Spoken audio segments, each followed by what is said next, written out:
Hi friends, ഇന്ന് നമ്മുടെ passive വോയിസിൻ്റെ 7ാമത്തെ എപ്പിസോഡാണ്. ഇതിൽ നമ്മൾ പഠിക്കാൻ പോവുകയാണ് പാസ്റ്റ് പെർഫെക്റ്റിനെ കുറിച്ച്. എന്ന് വെച്ചാൽ പാസീവ് വോയിസിൽ എങ്ങനെ പാസ്റ്റ് പെർഫെക്റ്റ് ഉപയോഗിക്കാവുന്നതാണ്. നമ്മൾ എഴുതുമ്പോഴാണെങ്കിലും അതുപോലെ പറയുമ്പോഴാണെങ്കിലും പാസ്റ്റ് പെർഫെക്റ്റ് ഒരിക്കലും ഒറ്റയ്ക്ക് വരാറില്ല. ഇത് എപ്പോഴും വേറൊരു സെൻറ്റൻസിൻ്റെ കൂടെയാണ് വരിക. ഓക്കെ, അത് മറക്കരുത്.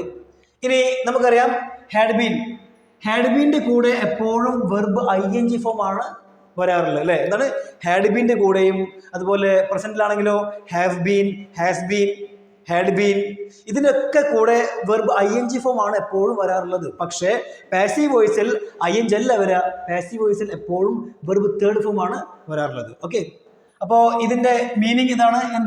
എന്തെങ്കിലും കാര്യം ചെയ്തിട്ടുണ്ടായിരുന്നു എന്നുള്ളത്. ഓൾറെഡി എന്തെങ്കിലും കാര്യം ചെയ്തിട്ടുണ്ടായിരുന്നു. ക്ലിയർ? അപ്പോൾ ഒന്ന് പറയുന്നത് ഇത് പാസീവ് വോയിസ് ആണ്. പാസീവ് വോയിസിൽ ഹാഡ് ബീൻ്റെ കൂടെ വെർബ് തേർഡ് ഫോം ആണ് വരിക.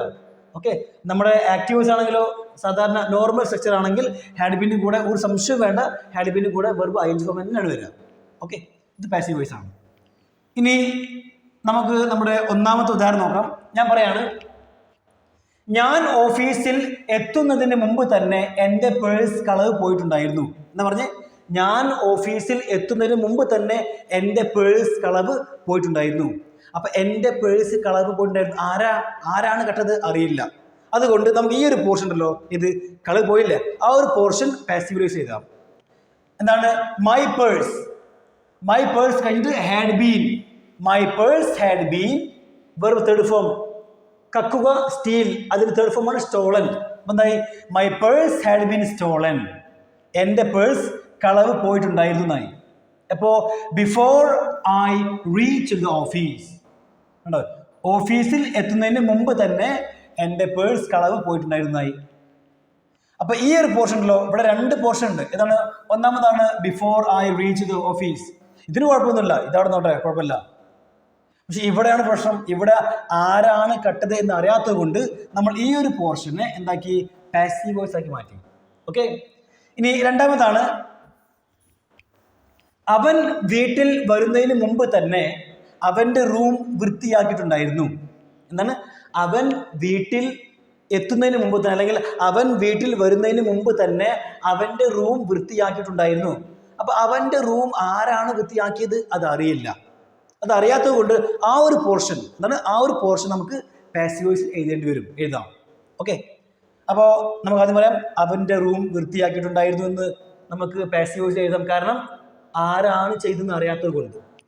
His room had been cleaned. എന്താണ്? His room had been cleaned before he came home.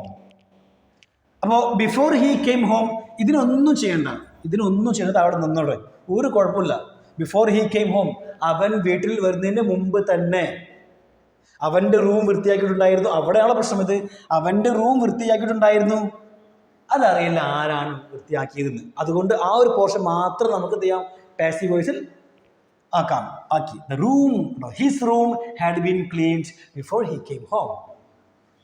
ഇനി അടുത്ത പറയാണ്,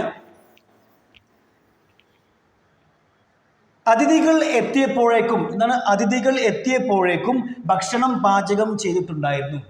എന്താണ്? അതിഥികൾ എത്തിയപ്പോഴേക്കും ഭക്ഷണം പാചകം ചെയ്തിട്ടുണ്ടായിരുന്നു.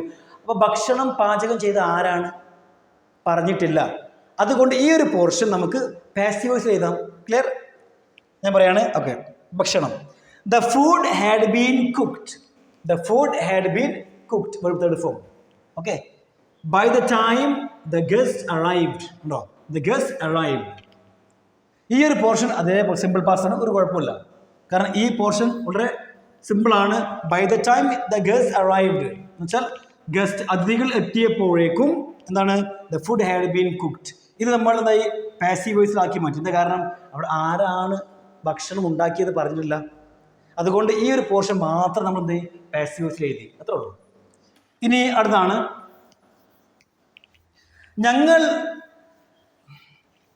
ഞങ്ങൾ എത്തിയപ്പോഴേക്കും. എന്താണ്? ഞങ്ങൾ എത്തിയപ്പോഴേക്കും എല്ലാ ടിക്കറ്റുകളും വിറ്റ് കഴിഞ്ഞിരുന്നു. എന്താ പറഞ്ഞ്? ഞങ്ങൾ എത്തിയപ്പോഴേക്കും എല്ലാ ടിക്കറ്റുകളും വിറ്റ് കഴിഞ്ഞിരുന്നു. അപ്പോൾ ടിക്കറ്റ് ആരാണ് വിറ്റത് ഒന്നും പറഞ്ഞിട്ടില്ല. അതുകൊണ്ട് ആ ഒരു പോർഷൻ മാത്രം നമുക്ക് എന്ത് ചെയ്യാം? പാസീവ് വോയിസ് എഴുതാം.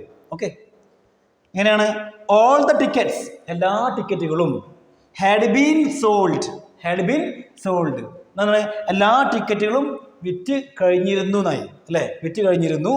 By the time we arrived, by the time we arrived, ഞങ്ങൾ എത്തിയപ്പോഴേക്കും, ഞങ്ങൾ എത്തിയപ്പോഴേക്കും. അപ്പം ഈ ഒരു പോർഷൻ മാത്രം നമ്മൾ പാസീവ് വോയിസിൽ എഴുതി. അതിൻ്റെ കാരണം ഇവിടെ ആരാണ് വിറ്റഴിച്ചത് ഒന്നും പറഞ്ഞിട്ടില്ല. ക്ലിയർ? ഇനി ഞാനൊരു ഉദാഹരണം പറയാണ്. ഞാൻ എൻ്റെ വീട്ടിലെത്തിയപ്പോഴേക്കും, ഞാൻ എൻ്റെ വീട്ടിലെത്തിയപ്പോഴേക്കും എൻ്റെ വീട് പെയിൻ്റ് അടിച്ചിട്ടുണ്ടായിരുന്നു, എൻ്റെ വീട് പെയിൻ്റ് അടിച്ചിട്ടുണ്ടായിരുന്നു.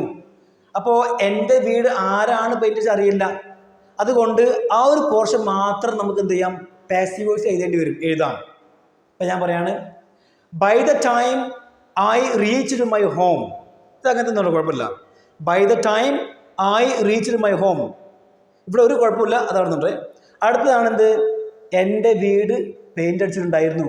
ഇത് ആരാണെന്ന് അറിയാത്തതുകൊണ്ട് ഈ ഒരു പോർഷൻ നമുക്ക് പാസീവ് വോയിസ് എഴുതാം. എങ്ങനെ? My house had been painted, my house had been painted. അപ്പോൾ എന്തായി? By the time I reached my home my house had been painted. ഇതുപോലെ നമുക്ക് ഒരുപാട് സെൻറ്റൻസുകൾ നമുക്ക് പാസ്റ്റ് പെർഫെക്റ്റിൽ എഴുതാൻ കഴിയും. നമ്മുടെ സ്പോക്കൺ ഇംഗ്ലീഷ് ബൂസ്റ്റർ ബുക്കിൽ ഒരുപാട് എക്സാമ്പിൾസ് ഉണ്ട്, ഉദാഹരണങ്ങളുണ്ട്. ജസ്റ്റ് ഒന്ന് വായിച്ചാൽ മതി. Okay, so thank you every one.